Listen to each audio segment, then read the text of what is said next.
Hailing from Faculty of Law, Hasanuddin University, I am Nurul Abaib Al-Mukarramah, but you may refer me as Lulu. I am currently entering my study at the University of Glasgow, Scotland, United Kingdom, under the program of Indonesia International Student Mobility Award by the Ministry of Education of Indonesia. In this University of Glasgow, I took 3 particular courses, which is Philosophy 1A, Social and Public Policy, and also Youth Policy and Welfare. So the first time I heard about the IISMA program was because my lecturer, actually it was my head of legal study program, texted me saying that there is a new program by the Minister of Education called IISMA, and I was like, what is this IISMA? I tried to find another information about that, and I suddenly feel like, is this my time to go abroad for now? So I do anything. I do my Duolingo test. I try to collect all the required documents and submit it into the IISMA Campus Merdeka site. And my whole experience was very exhilarating and it was very immersive. The reason why I say that is because at the time I faced a lot of obstacles during my process, and especially in terms of qualifying the application documents.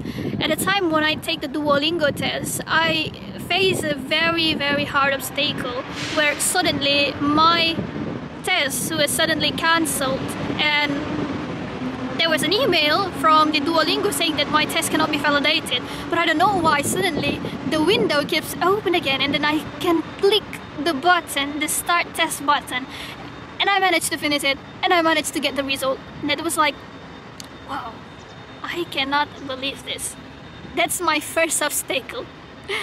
And my second obstacle is to manage my time between school, between the college life and also the social life, and in between I have to write my essay, write the essay that the IISMA Campus Merdeka requires in the first step of the election. And I managed to do that, although that there's a lot of things we have to juggle around, but I managed to do it, and I managed to pass the first step, and I was like, wow, I can't believe myself. And after that, in my second term of election, which is the interview section, I was actually nervous because at the time I've ever failed in a particular study abroad scholarship program, and it was a bit devastating for me. It makes me a little bit afraid again to join that particular that relevant event in program, and I was like very anxious and not believe my own capacity. But at that time I just managed to do it. I tried to do my best. I dressed properly. I tried to make myself look more confident, and I made it. I made it into the final result. I passed it into the University of Glasgow. And the preparation of the departing was way more like a roller coaster, because it was like, you know, that we are currently in a very unstable situation where we do not know whether are we going to really depart to our host university or not.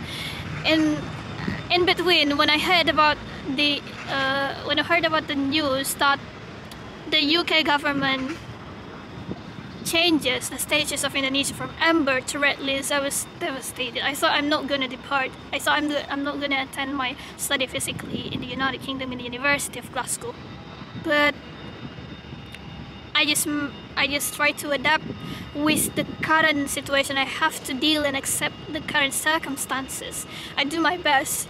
I try to do anything I can in order to ensure that myself can go and depart to the United Kingdom. I tried to join the orientation, the online orientation process, which they call it as T2G, Transition to Glasgow, and I learned a little bit about their academic culture, and especially in terms of like essay writing. It was quite difficult, but I managed to adapt with the current pace, although it was still in pre-departure. Meanwhile, I have to go and process my visa, go to Jakarta, and go to have a tuberculosis test, and then after that I go back home and continue my T2G and finish my essay. But it was very meaningful experience, I think. So when I arrive at Glasgow, I go directly to Edinburgh because there is no empty room for a quarantine hotel in Glasgow, which we need to do a quarantine for 11 days, 10 nights due to the fact that Indonesia is included into red list by the United Kingdom government. And during that time, I mostly spent it for transitioning and adapting through the new temperatures and such, which is a big difference between the temperature in here.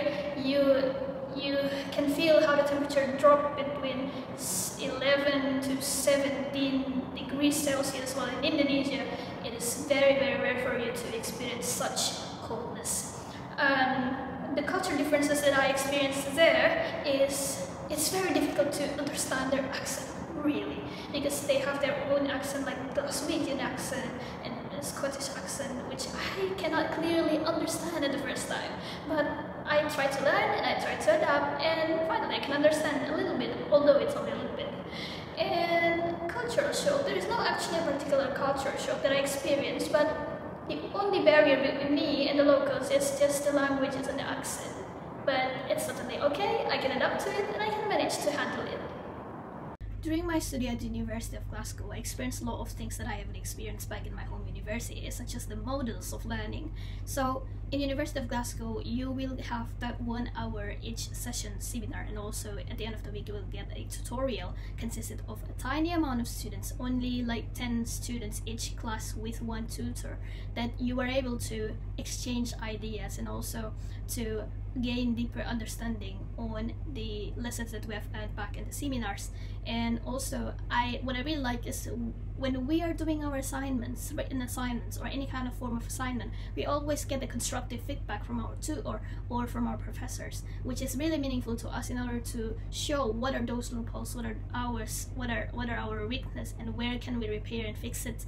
And also I could say that they really uphold their academic integrity, because they require us to submit our written assignments to turn in first before we submit the final draft of our assignment.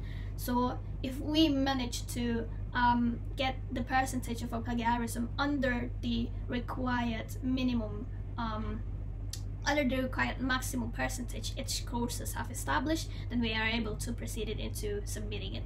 And what I really like also the experience, one of the meaningful experience that I've experienced also is the fact that I am able to feel the euphoria of the international discussions and also international forum like COP26, United Nations Framework on Climate Change, that also happens and held in Glasgow. And I think that another thing that I like is how the discussions among students are very advanced and very fast-paced, because at the particular time I'm able to join several student organizations, for example like the Extinction Rebellion, and we are able to attain a lot of meaningful lessons and knowledge from discussions and also their meetings and such. What I really think is that kind of particular brainstorming sessions, that particular discussion sessions that happens among students are the most vital things that needs to be implemented and also be adopted in Indonesia, because we need that way more forward thinking, futuristic thinking, in order to ensure that we young people can be adaptable to any particular world issues or any issues that could happen in near future. I'm officially IISMA biased because IISMA have become one of the most remarkable chapter in the journey of my life. Be bold to go abroad. Ciao!